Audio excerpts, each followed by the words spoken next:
I am Jacob, and this is my story. The Jabbok River sounds different at night. By day, it is only water over stone, a brown ribbon cutting through the hill country of Gilead, the kind of sound a man forgets he is hearing. But that night, alone on its northern bank, I could not stop hearing it. Every gurgle and slap of current against rock sounded like footsteps, like an army, like Esau. I had sent everything I owned across that river hours before. My 2 wives, my 2 concubines, my 11 sons, my daughter Dinah, my flocks, my servants, 550 goats, and rams and ewes and camels and donkeys, all of it wading and swimming and stumbling through the dark water under torchlight, because I could not bear the thought of losing it all at once if my brother came against me in the morning. Better to lose it in pieces. Better to have something left. That is the kind of man I had become. A man who calculated his losses before they happened.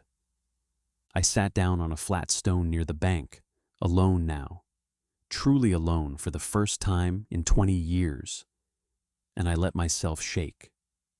20 years. I had run from Esau with nothing but a walking stick, and I was coming back with 2 camps, 4 wives, 11 sons, and wealth enough to make my father-in-law Laban chase me down the road in a jealous rage, which he had only weeks before, catching me in the hill country and accusing me of stealing what was rightfully mine to take. I had talked my way out of that. I had talked my way out of everything, my whole life, out of my father's blessing, meant for my brother, out of Laban's wages turned in my favor through my own cleverness with speckled goats and peeled branches. I had always been the one who found the angle, the loophole, the deal beneath the deal.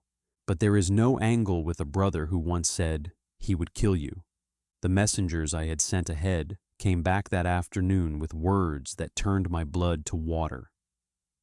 We came to your brother Esau, and he is coming to meet you, and 400 men are with him. 400 men. I remembered Esau's voice from the night I fled. Not the sound of it exactly, that had faded, but the shape of it, the roar of a man who had just discovered his birthright and his blessing were both gone, stolen by his own twin brother wearing goatskins on his arms to feel like Esau's hairy skin, speaking lies into their blind father's ear. I remembered Isaac's hands trembling over me, feeling the skins, saying, "The voice is Jacob's voice, but the hands are the hands of Esau." I had let my father believe a lie with his own trembling fingers. And Esau had said, when he found out that after our father died, he would kill me. 20 years is a long time, but grudges do not always cool. Sometimes they only wait. So I did what I always do. I planned. I divided my camp into 2 companies, thinking, if Esau comes and attacks the one camp, then the camp that is left will escape. I sent gifts ahead in waves, 200 female goats, 20 male goats, 200 ewes, 20 rams, 30 milking camels with their colts, 40 cows, 10 bulls, 20 female donkeys, 10 male donkeys, herd after herd, each with its own servant, each servant instructed to say the same thing when Esau asked whose animals these were. They belong to your servant Jacob. They are a gift sent to my lord Esau, and he is coming behind us. I thought if I softened him with enough gifts, wave after wave, gift after gift, appeasing him with the present that goes before me, then maybe, when I finally saw his face, it would not be a face full of murder. That is what I had been doing all afternoon, buying my life in installments. And when it was all sent across when my family was sent across, when there was nothing left to arrange or calculate or send ahead as a bribe. I was alone on that riverbank with the sound of water that sounded like footsteps, and I discovered something I had never let myself feel before. Not fully, not without a scheme close at hand to distract me from it. I was afraid. Not afraid the way a man is afraid of a snake in the grass, gone in a moment. Afraid the way the sky is heavy before a storm that will not pass over you, but through you. I prayed then, real words, not clever ones. O God of my father Abraham, God of my father Isaac, O Lord, who said to me, "Return to your country and to your kindred, and I will do you good. I am not worthy of the least of all the deeds of steadfast love, and all the faithfulness that you have shown to your servant. For with only my staff I crossed this Jordan, and now I have become two camps. Please deliver me from the hand of my brother, from the hand of Esau, for I fear him, that he may come and attack me, the mothers with the children. But you said, I will surely do you good, and make your offspring as the sand of the sea, which cannot be numbered for multitude." I had said prayers before, but I had never before said one where I had nothing else to fall back on. The night deepened. The stars came out cold and clean over the hills of Gilead, and I lay back against the stone, too tired to build a shelter, too afraid to sleep, listening to the Jabbok run on beneath the dark like something alive and patient. I do not know how long I had been lying there when the hand seized me. There was no warning, no footstep, no shadow crossing the moon, nothing my ears or eyes had caught before the grip closed around my arm like a trap sprung in the dark, and I was thrown and I was fighting before my mind had even finished asking who. We grappled in the dirt by the river. I do not know how to describe what my body knew before my understanding caught up to it, that this was no robber, no scout of Esau's sent ahead to finish what 400 men might not need to. A robber I could have reasoned with, bribed, outrun, outwitted. This was something else. This opponent did not tire the way a man tires. He did not breathe the way a man breathes hard in the night air, though I could feel breath, feel weight, feel the solid strength of a body pressed against mine in the dark, close enough that I could smell the dust and the river on him, close enough to feel sinew and bone straining against my own. And still I would not let go. I do not know when I understood who held me. Perhaps I never fully understood it, not with my mind, only with the marrow of my bones, the way you understand you are standing at the edge of a great height without needing anyone to tell you the ground is far below.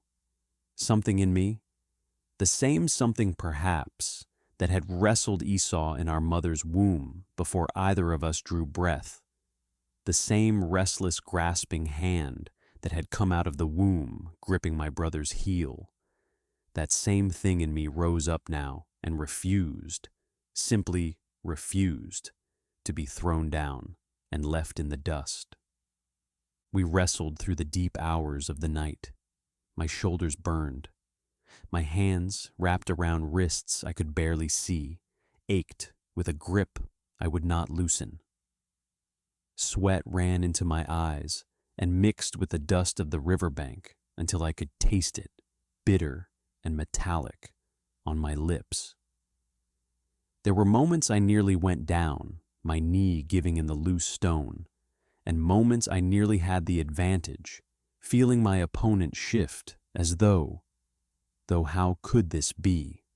As though he were allowing the struggle to continue, allowing it to cost me everything I had, allowing me to spend on this night the same relentless will I had spent my whole life spending on lesser things. on birthrights, on blessings, on flocks and wages, and the outwitting of Laban. All my life I had wrestled for what I wanted. I had wrestled my way out of my mother's womb, still gripping my brother's heel. I had wrestled the birthright from Esau over a bowl of stew when he was weak with hunger, and I was patient with cunning. I had wrestled the blessing from my father's trembling blind hands with a lie wrapped in goatskin. I had wrestled Laban for 20 years over wages and wives and the right to leave with what I had earned.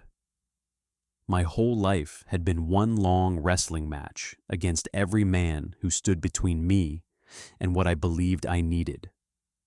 Now, in the dark, I was wrestling God Himself. And for the first time, I understood that this had always been the true match. Every other struggle had only been rehearsal. Just before the dawn began to gray the eastern hills, when the birds along the Jabbok had not yet begun to stir, and the whole world seemed to be holding its breath with me, He touched my hip. It was not a blow. It was not a strike delivered in the heat of struggle, the way a wrestler finds an opening and drives it home. It was almost gentle, almost deliberate, a single touch to the socket of my hip, and instantly it went out of joint, a white and total pain that shot up through my spine and stole the breath from my chest. I gasped and staggered, and still, even then, even with my leg buckling beneath me and pain roaring through my whole body like fire through dry grass, I did not let go. I understood then, with sudden and total clarity, what I had perhaps understood all along without letting myself know it. I could never have won this. He had let the match go on through the whole night, not because He could not end it in a moment, but because He was waiting to see what I would do with my ruin. Whether, broken, I would finally release my grip, whether I would finally stop fighting. He said, "Let me go, for the day has broken." And I said, with my hip screaming, with my whole leg trembling beneath me, with sweat and tears and river dust mixing on my face, with nothing left in my body but this one final refusal, I said, "I will not let you go unless you bless me." I think that was the truest sentence I had ever spoken. Not clever, not calculated, just true. Everything else in my life I had tried to seize with my own hands: the birthright, the blessing, the flocks, the wives, the wealth. But this, at last, I was asking for, not stealing, not scheming, asking, with my body broken and my strength gone, for the one thing that had always mattered more than any of it. He said to me, "What is your name?" And I told him, "Jacob, deceiver, heel grabber, supplanter." My whole life was in that name, every lie, every scheme, every fearful night spent calculating how to survive by my own cunning. He said, "Your name shall no longer be called Jacob, but Israel, for you have striven with God and with men and have prevailed." Israel, one who strives with God. I stood there in the gray light before sunrise, weeping, my hip afire I would carry the rest of my days, and I asked him, I could not help but ask, "Please tell me your name." He said, "Why is it that you ask my name?" And there, on the bank of the Jabbok, he blessed me. I named that place Peniel, the face of God, for I said, "I have seen God face to face, and yet my life has been delivered." The sun rose over the hills of Gilead as I limped away from that place, and I have limped every day since. My hip never healed the way it was before. I felt it with every step for the rest of my life, a permanent ache that reminded me, whenever I began once again to lean on my own cleverness, that there was a night I met God and did not walk away unchanged. I had crossed that river a schemer. I crossed it back a man who walked with a limp and carried a blessing he had not tricked out of anyone.